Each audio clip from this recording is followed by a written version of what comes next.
আসসালামু আলাইকুম ওয়া রাহমাতুল্লাহ নাহমাদুহু ওয়া নুসাল্লিমু ওয়া নুসাল্লি আলা রাসূলিহিল কারীম আম্মা বা'দ। সম্মানিত হাজিরিন, গুরুত্বপূর্ণ একটি বিষয় নিয়ে আপনাদের সামনে হাজির হয়েছি। যে বিষয়টির কারণে বর্তমানে সমাজে মানুষের ঘুম হারাম হয়ে গিয়েছে, সকল মানুষ চিন্তার মধ্যে রয়েছে, পরিবার পরিজন নিয়ে, সন্তান সন্ততি নিয়ে।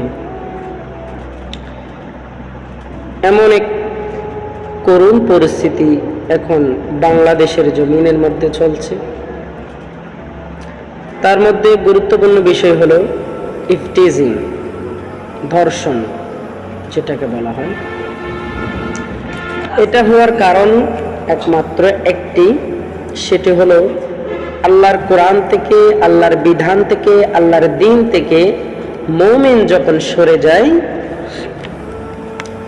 আল্লাহর করে দেওয়া কানুন থেকে যখন মুমিন সরে যায়, তখন দেশে সমাজে বিশৃঙ্খলা সৃষ্টি হয়, যার কারণে মানুষ নিরাপত্তাহীনতায় ভোগে। তার মধ্যে এখন যে বিষয়টি উল্লেখযোগ্য সেই বিষয়টি হলো ধর্ষণ। ধর্ষণের মাত্রা এতটাই বেড়ে গিয়েছে, ইফটিজিং এর মাত্রা এতটাই বেড়ে গিয়েছে যে পরিবারের কাছ থেকেও, বৃদ্ধ মানুষের কাছ থেকেও ছোট শিশুরা নিরাপদ নয়, নাউজুবিল্লাহ।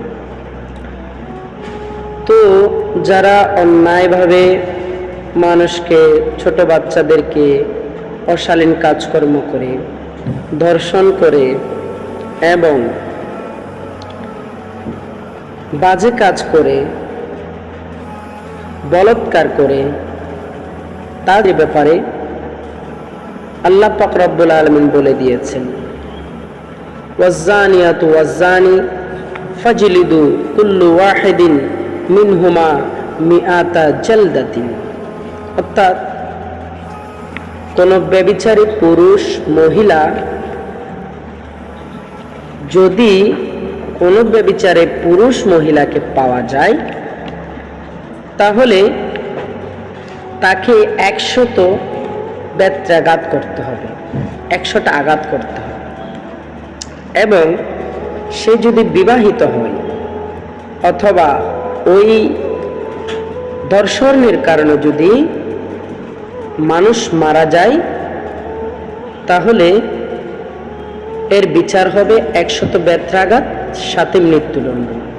এবং সরকার দু আলমের হাদিস অনুযায়ী তাকে কোমর পর্যন্ত গেড়ে পাথর নিক্ষেপ করে একে চিরতরে ওকে মেরে ফেলতে হবে। এবং তাদের এই আল্লাহর দ্বীনকে প্রতিষ্ঠা করার জন্য, আল্লাহর আইনকে প্রতিষ্ঠা করার জন্য তাদের প্রতি সহানুভূতি দেখানো যাবে না, তাদের প্রতি মায়া মমতা দেখানো যাবে না। তাদেরকে কঠোরভাবে শাস্তি দিয়ে সমাজের মধ্যে সকলকে সতর্ক করে দিতে হবে যে এই ধরনের কাজ যদি কেউ করে, তাহলে তার একমাত্র শাস্তি হচ্ছে মৃত্যুদণ্ড এবং 100 বেত্রাঘাত। এই ধরনের ইসলামিক কানুন যদি, আল্লাহর কোরআনের কানুন যদি ইফতিজারদের উপর প্রয়োগ করা হয়, দর্শকদের উপর প্রয়োগ করা হয়, বলাৎকার ব্যক্তিদের উপর প্রয়োগ করা হয়, ইনশাআল্লাহ আমরা এইটুকু আশা রাখতে পারি, অল্প দিনের মধ্যে বাংলাদেশের জমিন থেকে ইফটিজিং শব্দটা, ধর্ষণ শব্দটা, বলাৎকার শব্দটা অল্প দিনের মধ্যে উঠে যাবে। এই দেশের বিচার ব্যবস্থা এতটাই নিকৃষ্ট হয়ে গিয়েছে যে একজন শিশু সন্তান তার পরিবারের কাছে, সমাজের কাছে, আত্মীয় স্বজনের কাছে নিরাপত্তাহীনতায় ভুগছে, নিরাপত্তাহীনতায় ভুগছে। এই যে আজকে আমাদের কচি সোনামণি ধর্ষণের শিকার হয়ে সে পরলোক গমন করেছে, আসলে তার জন্য, এই ন্যাক্কারজনক কাজের জন্য আমরা সকলেই দায়ী। এবং খুব দুঃখজনক, বড় কষ্টদায়ক একটি বিষয়। এই বিষয়টি সকলে মাথায় রেখে বিচার ব্যবস্থাকে আরও গুরুতর করে এই ধরনের কাজ যেন মানুষ না করে, করতে না পারে, সকলকে সতর্ক থাকতে হবে। আল্লাহ পাক রব্বুল আলামিন সকলকে জানার বোঝার মানার আমল তৌফিক দান করুক। আমিন। আসসালামু আলাইকুম ওয়া রাহমাতুল্লাহ।